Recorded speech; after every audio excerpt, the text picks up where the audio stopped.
12월 첫 주를 맞이해서 부지런한 자가 되라는 그런 주제로 함께 하나님의 말씀을 나누기 원합니다. 오늘 우리가 읽은 본문 말씀은 구약 성경 가운데에서 지혜 문학이라고 꼽히는 잠언의 말씀입니다. 잠언은 하나님께서 자기 백성들에게 주시는 지혜의 말씀입니다. 우리에게 지혜를 가르쳐 주시고 또 우리에게 더욱더 열심을 내야 할 부분에 대해서 권면을 해주시고 잘못된 것에 대해서는 책망과 훈계를 내리십니다. 이 말씀을 통해서 하나님께서 우리에게 깨달음을 주시고 실생활에 적용할 수 있는 구체적인 지침들을 보여주십니다. 잠언에서 다루는 주제들은 참으로 다양합니다. 우리 인생 가운데에서 우리가 겪고 있는 거의 모든 것들이 잠언에 나옵니다. 지식과 지혜의 문제, 결혼과 가정, 교육, 사랑과 우정, 재물, 겸손과 교만, 화평과 다툼, 언어생활, 부지런함과 나태, 여러 가지 주제들을 다루고 있습니다.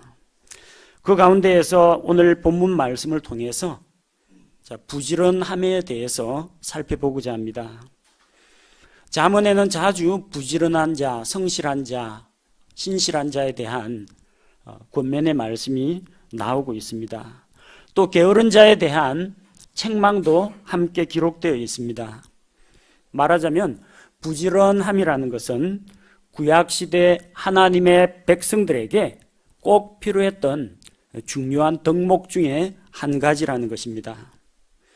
신약 시대를 살아가고 있는 우리에게도 이 부지런함이라는 이 덕목은 꼭 필요합니다. 로마서 12장 11절에서 이를 게을리 하지 말고 영이 뜨거운 가운데 주를 섬기라고 했습니다. 또한 주님께서 다시 오실 때에 각 사람이 행한 바에 대해서 심판을 하신다고 했습니다.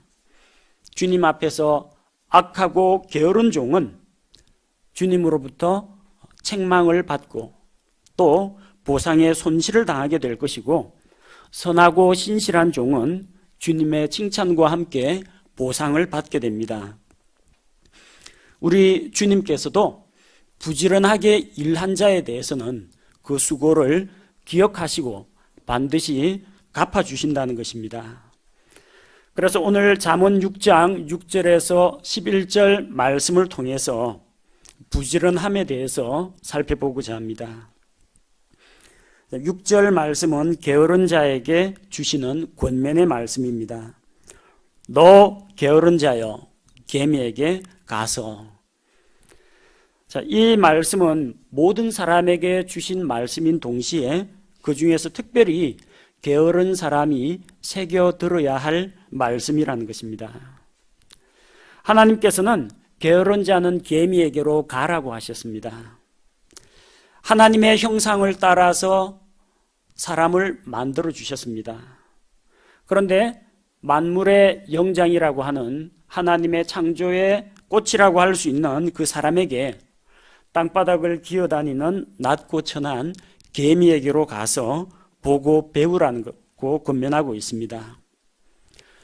동물이나 곤충에게도 배울 점이 있다면 배울 점을 찾아서 보고 배워야 됩니다. 이 개미만도 못한 사람이 되지 않으려면 개미로부터도 배울 점이 있다는 것입니다. 우리가 우리의 마음을 열어놓고 지혜를 구하면 지혜로운 자에게서도 배우고 사악한 자에게서도 배우고 개미에게서도 배울 점을 찾을 수가 있습니다. 그래서 하나님께서 우리에게 권면하십니다. 개미에게 가서 개미의 길들을 깊이 살펴보라고 했습니다. 개미에게 가라고 하셨습니다. 개미가 여러분을 가르치기 위해서 여러분의 책상 위로 올라오진 않습니다. 여러분이 가서 배워야 됩니다. 배우는 자는 찾아가는 수고를 해야 한다는 것입니다. 배우는 자는 찾아다녀야 됩니다. 스승을 찾아야 됩니다. 말씀을 가르치는 자를 찾아야 됩니다. 만약 개미가 부지런함의 핵심, 정수를 가지고 있다. 그러면은 인간이지만 개미 앞으로 나아가야 한다는 것입니다. 하나님의 말씀을 배우려면 교회로 나와서 말씀을 들어야 합니다. 배우는 자는 찾아가는 수고를 해야 함과 동시에 배우는 자는 겸손하게 자기를 낮추어야 됩니다. 자, 개미를 관찰하기 위해서는 여러분이 무릎을 꿇어야 됩니다. 여러분의 고개를 개미 굴 입구까지 낮추어야 됩니다.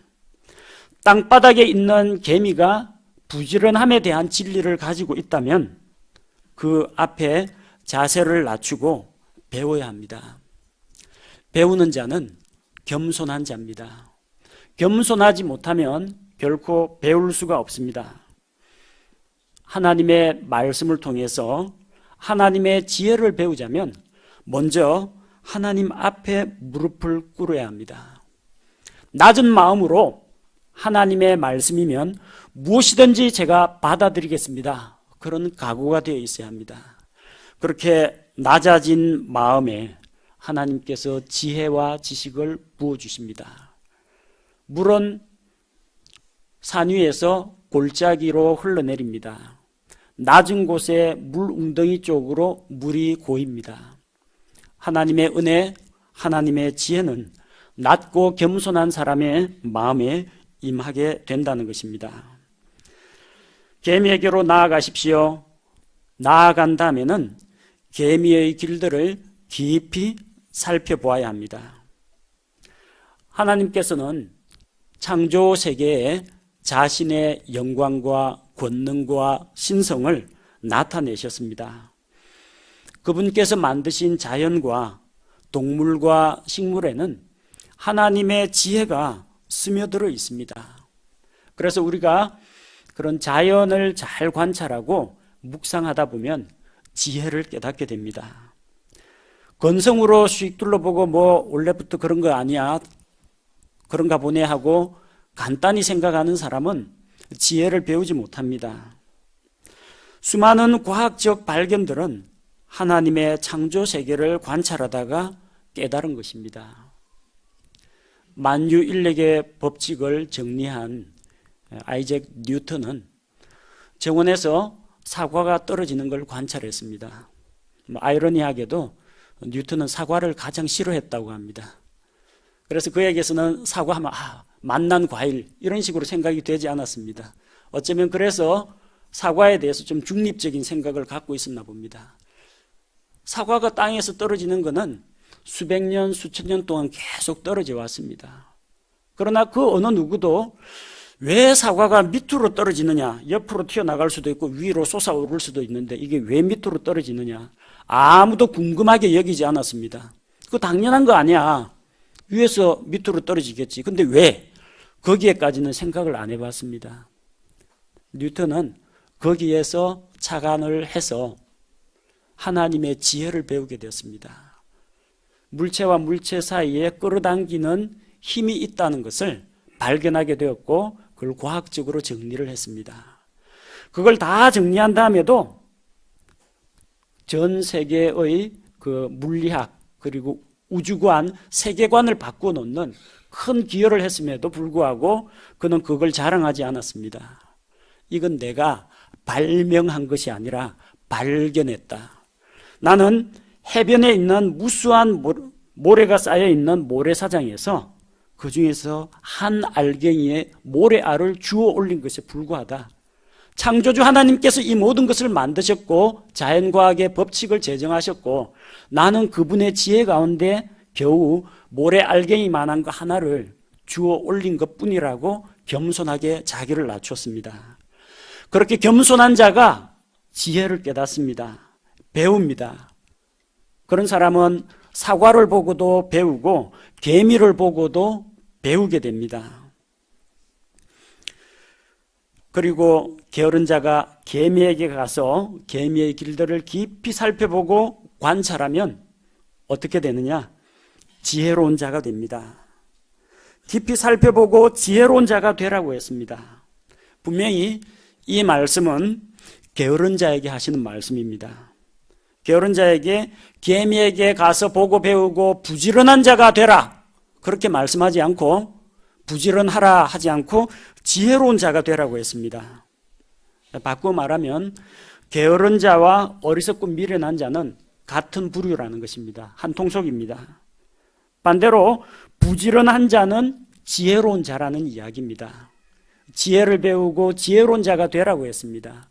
지혜로운 자는 그걸 지식으로만 가지고 있는 것이 아니라 개미에게서 배웠다면 배운 바를 실천을 합니다. 따라서 부지런과 열심을 내게 되기 때문에 굳이 부지런한 자가 되라, 부지런히 일하라 이렇게 말씀하지 않고 지혜로운 자가 되라고 하는 것입니다. 개미에게서 배운 그 지혜를 가지고 자신의 삶 가운데에서 적용하고 삶이 개미처럼 부지런한 삶으로 변화되라는 것입니다. 자, 그럼 개미에게서 어떤 지혜를 배울 수 있습니까? 7절과 8절 말씀에 기록되어 있습니다. 7절 말씀을 보니까 개미는 인도자도 없고 감독도 없고 지리자도 없다라고 했습니다. 이 말은 누가 시키지 않아도 일한다는 것입니다. 자원해서 일합니다. 스스로 찾아서 일거리를 찾아서 일한다는 것입니다. 개미들이 일을 할 때는 일개미들이 몰려 나옵니다. 여왕개미가 채찍 들고 나오는 게 아니고요. 여왕개미는 그냥 동굴에 있으면 됩니다. 안 나옵니다. 병정개미는 싸울 일이 있어야 나옵니다. 병정개미는 일하러 나오지 않습니다. 일개미들끼리만 나옵니다. 그럼 일개미들 가운데 뭐 백부장이나 천부장이 있느냐, 그런 거 없습니다. 다 알아서 각자 할 일을 찾아서 한다는 겁니다. 개미 세계에는 각기 자기들의 고유한 일들이 할당되어 있습니다. 그걸 넘어서서 일하지는 않습니다. 여왕개미는 알을 낳고 알을 부화시키면서 한 그 개미 공동체를 유지시키는 역할을 합니다. 성별을 갖추고 있는 암개미와 수개미는 결혼 비행을 합니다. 그래서 수개미는 자기 업무가 끝나고 나면은 자기 일, 차세대를 생산하는 일이 끄면 다 땅에 떨어져 가지고 다 죽습니다. 그걸로 끝입니다. 자기 할 일 다 했습니다. 그러면 암개미는 결혼 비행을 마친 다음에 날개를 떨어뜨리고 땅속으로 들어가서 다른 군락의 여왕개미로서 또 새로운 공동체를 만들기 시작합니다. 병정개미는 적들과 전투를 하는 일을 합니다. 일개미들은 죽을 때까지 열심히 일을 합니다. 근데 참 신기한 것이 아무도 감독을 하지 않는다는 겁니다. 벌들의 세계에서는 가서 꿀을 따오지 않고 노는 벌들은 문지기 벌들이 그에 대해서 즉결 심판을 내립니다. 그러나 개미 세계에는 그런 게 없습니다. 일을 안 한다고 해서 공동체에서 추방하거나 벌을 주거나 그러지 않습니다. 아니, 벌 받을 개미도 없습니다. 개미들은 다 무슨 일을 하건 일제히 서로 뜻을 합해서 일을 해나갑니다. 무거운 것이 있다 그러면은 여러 개미들이 달라들어서 자기 몸집의 수십 배나 되는 무거운 그런 곤충들도 메고 다닙니다. 여러분, 개미들이 덩치 큰 메뚜기나 매미, 지렁이 같은 거 물고 가는 거 보셨죠? 누가 거기에서 계획을 짜거나 작업 지시를 내리지 않습니다. 스스로 알아서 일을 한다는 겁니다.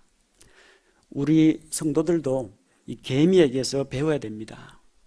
누가 일을 시키기 전에 필요를 발견했다. 그럼 자기가 스스로 하면 됩니다.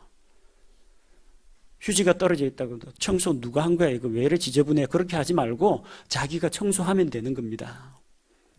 어디 못이 빠졌다라든지 물품이 떨어졌다라든지 그럴 때 이 담당자 누구야 하고 둘러보지 마시고요. 필요를 발견하신 분이 담당자가 되십시오.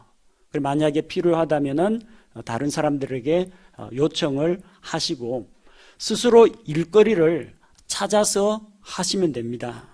개미처럼 부지런하다는 것은 막연하게 열심히 노동을 한다는 것뿐만이 아니라 스스로 자원해서 일거리를 찾아서 한다는 것입니다.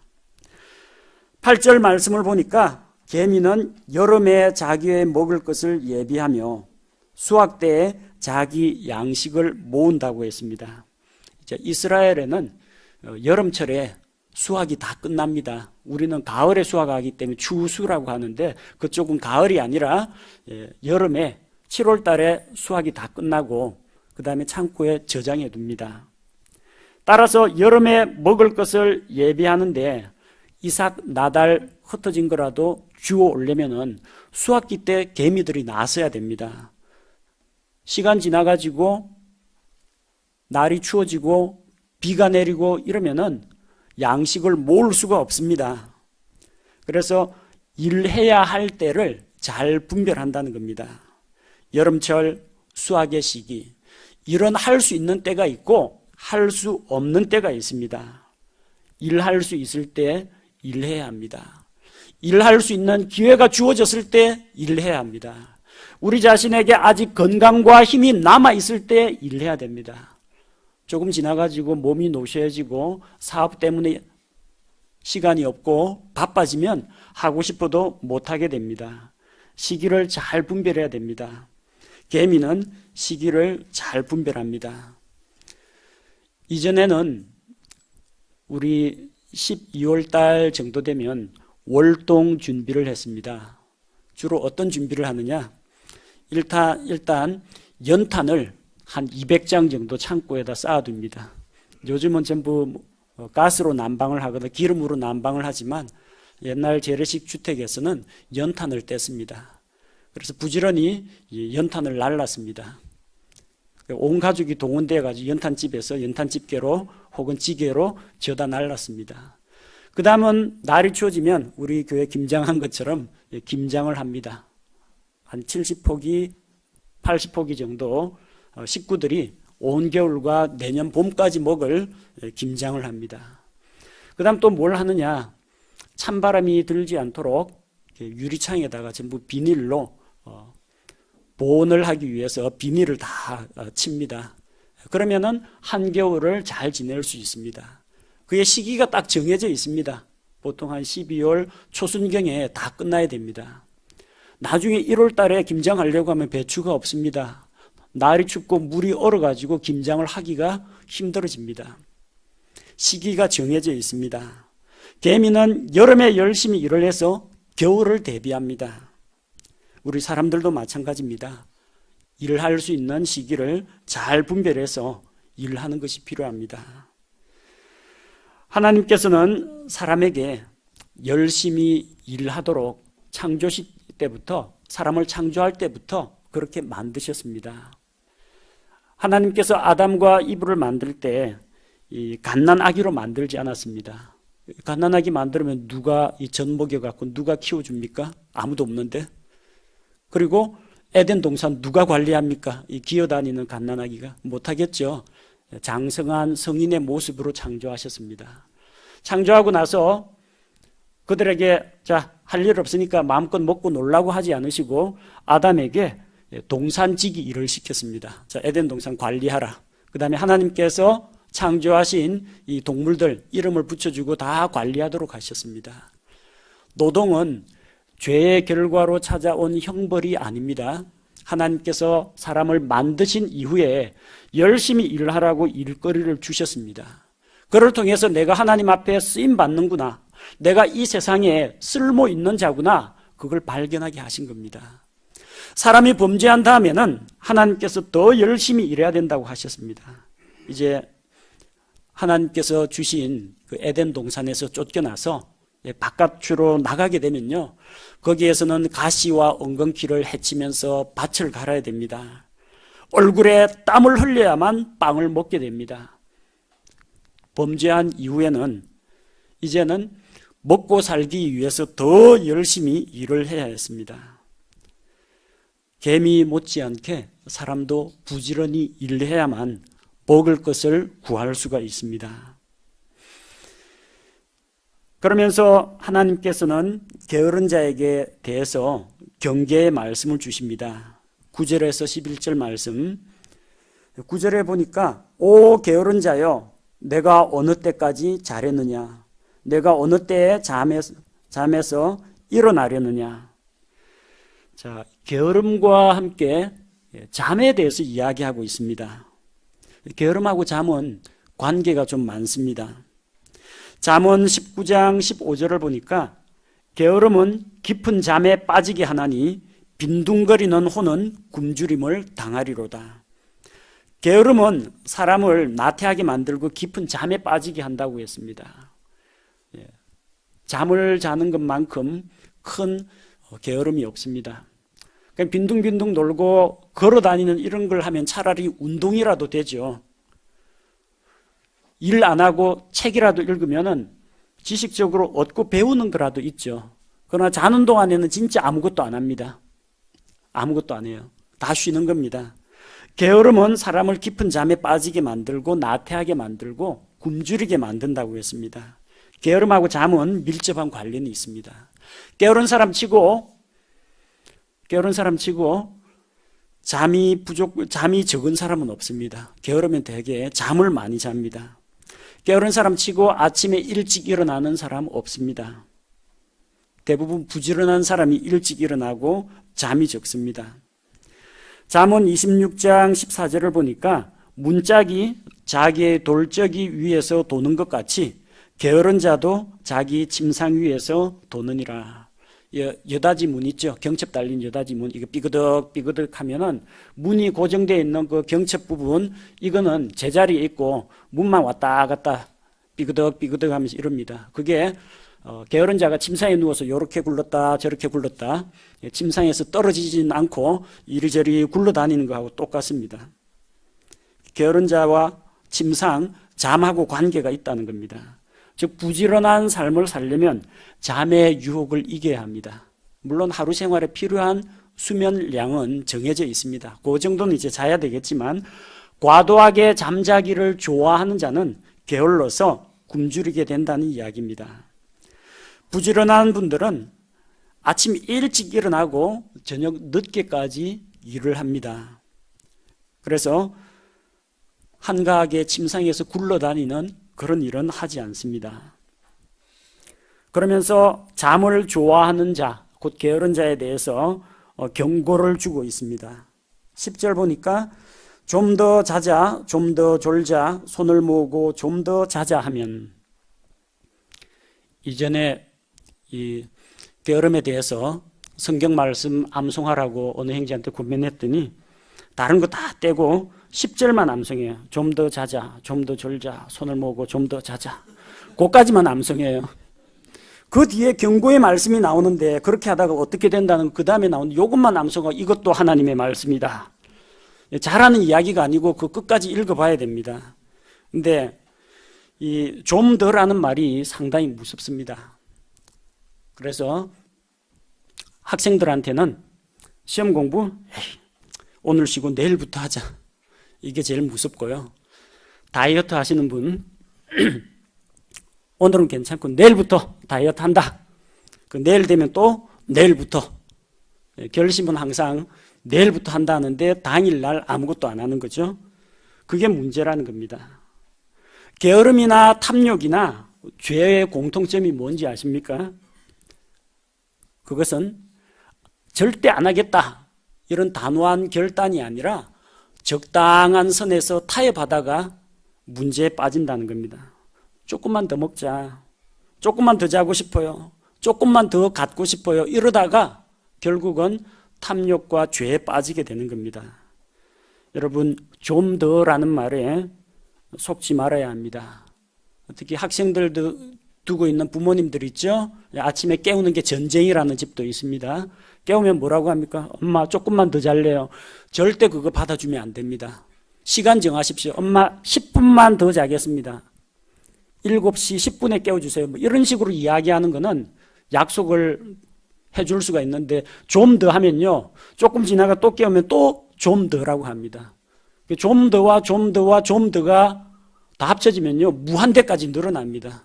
그러다 앞불사 지각이다 해가지고 허겁지겁 일어나고 그러는데 좀 더라는 말에 속으면 안 됩니다. 게으른 자의 특징이 뭔지 압니까? 제가 1시간만 더 자겠습니다. 시계 맞춰놓고 낮잠 30분만 자겠습니다. 이게 아니고 조금만 더, 조금만 더, 조금만 더 이럽니다. 탐욕과 유혹과 욕심도 이런 식으로 유혹합니다. 조금만 더 하는 건 괜찮지 않겠느냐. 그러나 항상 좀 더 하고 타협을 하다가 좋은 결심들이 다 무너지게 됩니다. 게으름을 피운 결과 좀 더 자자, 좀 더 졸자, 손을 모으고 좀 더 자자. 그 결과가 어떻게 됩니까? 11절에 나옵니다. 내 빈궁이 여행자같이 내 궁핍이 군사같이 이르리로다. 내 빈궁이 여행자같이 임한다라고 했습니다. 옛날에는 통신수단이 발달하지 않았기 때문에 누구에게 연락을 할 방법이 없어요. 멀리서 친척이나 어떤 손님이 오면 어느 날 갑자기 집에 방문하게 됩니다. 전화 걸어가지고 내가 일주일 뒤에 저녁 5시에 터미널에 도착하는데 너희 집에 갈게 이런 식으로 이야기되는 게 아니라 어느 날 갑자기 멀리 살고 있던 친척이 쑥 들어가 오늘 하룻밤 묵어 갈게 그런 식으로 이야기합니다. 사전에 통보가 없어요. 이 여행자가. 그래서 어느 날 불쑥 와가지고 하룻밤만 재워주십시오. 불쑥 찾아옵니다. 예고가 없다는 겁니다. 멀리서 오시는 손님이면 반갑기는 합니다만 언제 올지는 모릅니다. 가난이 그렇게 찾아옵니다. 여행자같이 어느 날 불쑥 찾아옵니다. 천천히 여행자가 걷는 것처럼 천천히 걸어서 찾아옵니다. 때로는 내 궁핍이 군사같이 이른다고 했습니다.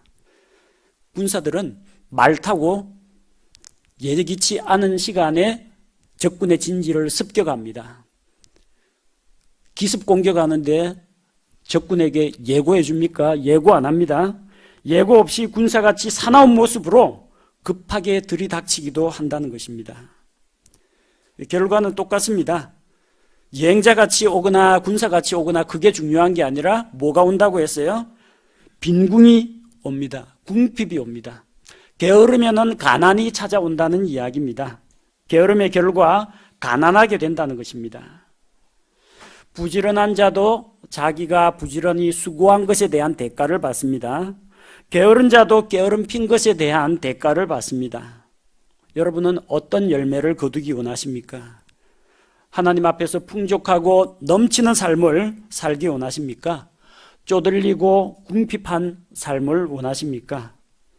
우리는 게으른 자가 되지 말고 개미처럼 열심히 일하는 부지런한 자가 되어야 합니다. 이 부지런하라는 것은 이 강단에서 목사가 도덕적인 교훈이나 훈계로 주는 이야기가 아니고 하나님의 말씀에 나와 있는 진리입니다. 왜 우리가 부지런해야 되느냐? 그 첫 번째 이유는 하나님께서 부지런하시기 때문입니다. 우리 하나님이 어느 정도 부지런하십니까? 시편 121편 4절에서 이스라엘을 지키시는 이는 졸지도 아니하시고 주무시지도 아니하신다고 했습니다. 밤낮이 따로 없습니다. 하나님께서는 쉬지 않고 지켜보고 계시고 다스리고 계시다는 것입니다. 하나님께서는 한 번 약속하신 것은 신실하게 이루어 주십니다. 또 그 일을 이루기 위해서 열심을 내십니다. 이사야 37장 32절에 남은 자가 예루살렘에서 나오며 피하는 자들이 시온산에서 나오리라. 만군의 주의 열심히 이 일을 행하리라. 만군의 주의 열심히 하나님께서 계획하고 작정한 것을 이루어 가신다는 것입니다. 우리 하나님은 부지런하십니다. 하나님께서 사람을 창조하실 때 자신의 선하고 거룩한 형상대로 창조하셨습니다. 따라서 사람에게도 이 부지런함, 근면함을 주신 것입니다. 우리가 하나님 아버지의 형상대로 살고자 한다면 하나님을 본받아서 부지런해야 합니다. 우리가 부지런해야 하는 두 번째 이유, 성경에서 발견할 수 있습니다. 우리의 대적 사탄이 부지런하기 때문입니다. 사탄이 얼마나 부지런합니까? 계시록 12장 10절에 보니까 우리 형제들을 고소하는 자, 곧 우리 하나님 앞에서 밤낮으로 그들을 고소하던 자가 쫓겨났도다. 사탄은 밤낮으로 성도들을 고소합니다. 정죄합니다. 물론 예수 그리스도의 피로 깨끗이 씻김을 받은 성도들은 그런 정죄를 받지 않습니다. 예수님의 보혈로 죄 문제가 다 해결됐기 때문에. 그러나 사탄은 밤낮으로 성도들을 헐뜯고 고소하고 비방하는 일을 한다는 겁니다. 얼마나 부지런합니까? 여러분한테 사탄에게서 배우라 하면은 펄쩍 뛰는 분도 있을지 모르지만 부지런한 거 하나는 배울 만합니다. 사탄의 그 사악한 성품을 배우라는 것이 아니고요, 부지런함 하나는 배워야 됩니다. 베드로전서 5장 8절에 보니까 정신을 차리라, 깨어 있으라, 너희 대적 마귀가 울부짖는 사자같이 두루다니며 삼킬 자를 찾고 있다고 했습니다. 배고픈 사자는 부지런히 먹잇감을 찾아다닙니다. 그리고 배고픈 사자는 먹잇감을 발견하면 토끼 한 마리를 사냥할지라도 최선을 다해가지고 공격을 합니다. 먹고 살아야 되니까. 마찬가지로 그런 마귀의 부지런함, 열심, 우리 대적이 부지런한데 우리가 게으름을 피워서는 안 됩니다. 마귀만 부지런한 게 아니에요. 마귀의 사역자들도 부지런합니다. 마태복음 23장 15절에 보니까 너희가 개종자 하나를 만들기 위해 바다와 육지를 두루 다니다가 만들면 그를 너희보다 2배나 더 지옥 자식이 되게 하는도다. 여러분, 이런 열심 본 적 있습니까? 바리새인들 개종자 하나, 이방인들을 유대교로 개종시키기 위해서 바다와 육지를 두루 다닌다고 했습니다. 만들면 철두철미하게 교육을 시켜가지고 엄격한 율법주의자로 만드는데 자기보다 2배나 더 심한 사람으로 만든다는 겁니다. 그들의 교리를 배우라는 게 아닙니다. 우리는 과연 한 사람을 죄에서 구원하기 위해서 바다와 육지를 두루 다니는 그런 수고를 할 수 있느냐는 겁니다. 이단들 보니까 진짜 열심히 해요. 매주 주일날 자기들끼리 집회 갖는 거 말고 일주일에 한 2번 정도는 집중 성경 공부시킵니다. 그리고 다 받아적게 만들고 새 사람들 전부 다 성경 공부에 무슨 수를 써서라도 데려오라고 하는데, 그렇게 해서 수많은 사람들에게 거짓 교리가 퍼져나갑니다. 우리는 진리의 말씀을 가지고 있는데, 생명의 복음을 가지고 있는데 과연 그 이단만큼, 이단들, 거짓 교사 이런 사람들만큼 열심을 내고 있느냐는 겁니다. 우리의 대적들이 그렇게 열심을 내고 있다면 우리는 그보다 더 부지런해야 한다는 겁니다. 우리가 부지런해야 되는 세 번째 이유는 삶의 열매 때문에 그렇습니다. 게으른 자는 나쁜 열매를 얻습니다. 앞서 살펴본 것처럼 게으른 자는 가난하고 굶주리게 됩니다. 잠언 20장 4절에서 게으른 자는 춥다고 밭을 갈지 아니하리니 그러므로 그가 수확 때에 구걸할지라도 아무것도 얻지 못하리라. 게으른 자는 일해야 될 때 일을 하지 않습니다. 따라서 수확 때에 거둘 것이 없습니다. 구걸할 수밖에 없는데 그걸 나눠주는 사람이 없다는 겁니다. 우리 어르신들 옛 속담에 나간 놈 몫은 있어도 자는 놈 몫은 없다, 이런 말씀이 있습니다. 그래서 뭐 집에 좋은 음식이 있다, 밖에서 일하고 늦게 들어오는 사람을 위해서는 누구 들어오면 줘야 되겠다 뚝 떼놓습니다. 그러나 일 안 하고 이 퍼질러 자고 있는 사람 몫은 없습니다. 다 먹어버립니다. 전도서 10장 18절 심한 게으름으로 말미암아 건물이 썩으며 손이 놀므로 집이 뚫려 새느니라. 오늘날처럼 이런 콘크리트 건물이 아니라 흙이나 벽돌로 만든 집에 살던 사람들, 비바람 맞다 보면은 천장에 구멍 뚫립니다. 벽이 쇠락하기도 하고 나무가 썩어가지고 무너지는 수도 있습니다. 게으른 자의 집은 그렇게 쓰러진다는 겁니다. 게으르면 건물이 썩습니다. 손을 놀리지 않고 손을 쉬고 있으면은 어떻게 됩니까? 집이 뚫려서 샌다고 했습니다. 천장이 새게 됩니다. 게으르면 자기뿐만 아니라 자기 집안이 쇠락하게 된다는 것입니다. 또 게으른 자는 어떻게 되느냐? 게으름 자체가 하나님 보시기에 죄가 됩니다. 에스겔 16장 49절에서 보라 내 자매 소돔의 불법은 이것이니, 소돔의 불법의 내역이 이렇습니다. 곧 그녀와 그녀의 딸들 안에 있는 교만과 빵의 풍족함과 게으름이 많은 것이라. 게으름이 소돔의 불법 중에 한 가지입니다. 게으름이 하나님 앞에서 죄가 된다는 것입니다. 꼭 다른 사람에게 피해를 입히는 살인과 강도, 도둑질, 이것만이 죄가 아니라 자기 자신을 망치는 이 게으름도 하나님의 부지런하고 거룩하신 속성과 성품의 위배가 되기 때문에 게으름도 죄가 됩니다. 게으른 자는 주인에게 가증스러운 존재입니다. 잠언 10장 26절, 게으른 자는 그를 보내는 자들에게 마치 이에 식초 같고 눈에 연기 같다고 했습니다. 누군가가 게으른 자를 고용을 했습니다. 그래서 심부름을 보냈습니다. 게을러서 일을 제대로 처리 못합니다. 보내는 자에게 손해를 입힙니다. 여러분의 직장에 새로 들어온 어떤 직원이 있는데 게으름을 핀다. 그 조직 부서가 업무가 잘 돌아가질 않습니다. 또 그 사람이 해야 될 일을 누군가가 또 다른 사람이 해야 됩니다. 성가신 존재입니다. 여러분, 아주 신 식초 이거 한번 입에 머금어 보신 적 있습니까? 치아가 막 이상하죠, 느낌이. 그처럼 불쾌감을 느낀다는 겁니다. 게으른 자를 고용한 사람은 그 고용한 주인에게 손해를 입히게 됩니다. 게으른 자는 결국 자기 자신을 망치게 됩니다. 잠언 21장 25절에 게으른 자의 손은 수고하기를 거부함으로 그의 욕망이 그를 죽이느니라. 그 나태함과 그의 욕망이 결국은 그를 파멸로 이끌게 된다는 것입니다. 게으르면 나쁜 열매를 얻습니다. 따라서 우리는 부지런해야 하는데 반면에 부지런한 자는 좋은 열매를 얻는다고 성경에 약속이 되어 있습니다. 부지런한 자는 부유하게 됩니다. 잠언 10장 4절에서 손을 느리게 놀리는 자는 가난하게 되나 부지런한 자의 손은 부하게 만든다고 했습니다.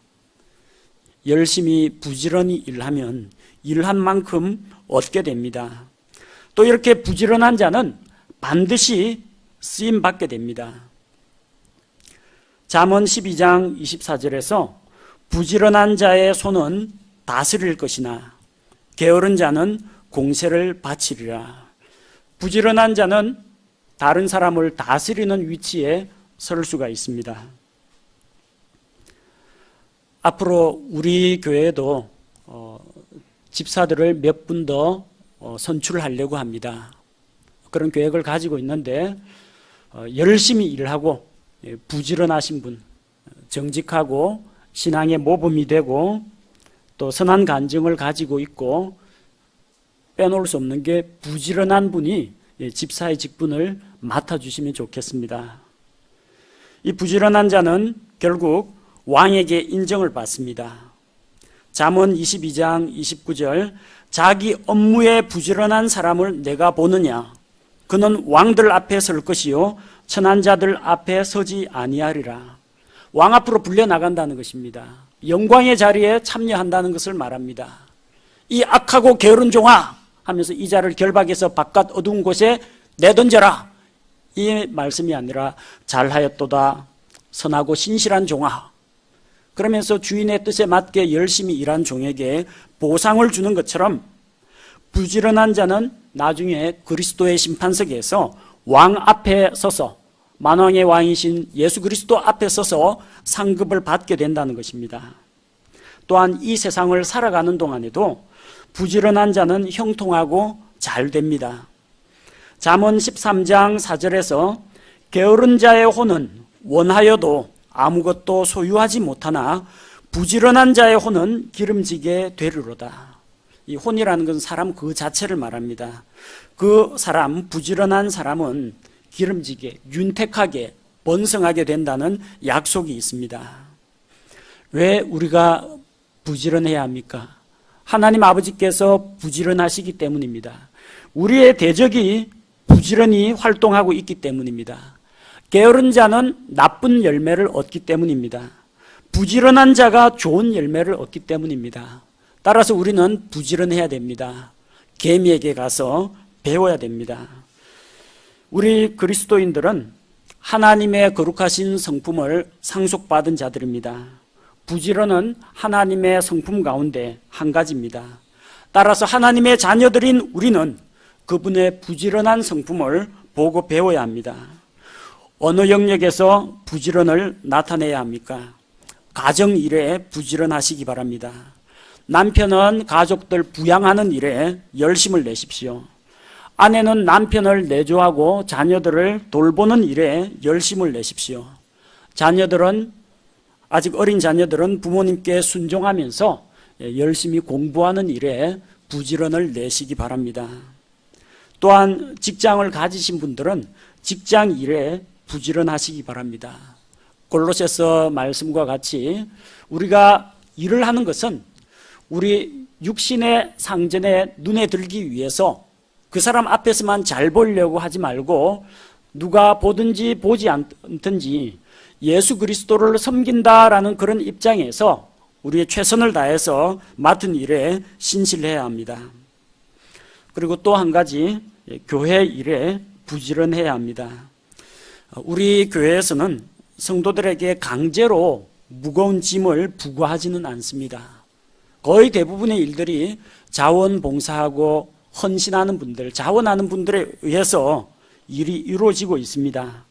근데 이제 그런 분들의 짐을 덜어드릴 필요가 있습니다. 그리스도 안에서 한 형제 자매지 않습니까?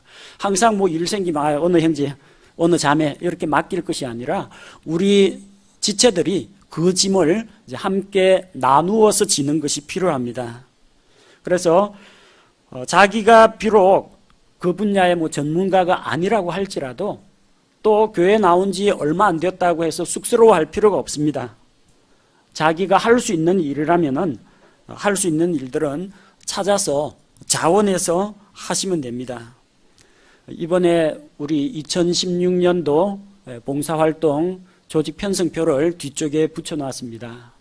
나는 과연 내년 한 해 동안 하나님을 위해서 우리 교회 성도들을 위해서 어떠한 영역에서 섬길 수 있을까 잘 생각해 보시고 자기가 자원하는 부서에 가입해서 함께 부지런과 열심을 내어 보시기 바랍니다. 그렇게 부지런히 일할 때 부지런한 자들은 주님 앞에서 열매를 거두게 됩니다. 그리고 마지막 그리스도의 심판석 앞에 가서도 자기가 수고한 것에 따라서 주님께서 상급을 주실 것입니다. 단순히 생명만 건지는 그런 구원이 아니라 주님께서 주시는 영광스러운 상급을 바라보면서 열심히 일하고 헌신하여 좋은 열매를 맺으시기 바랍니다. 제가 기도하겠습니다.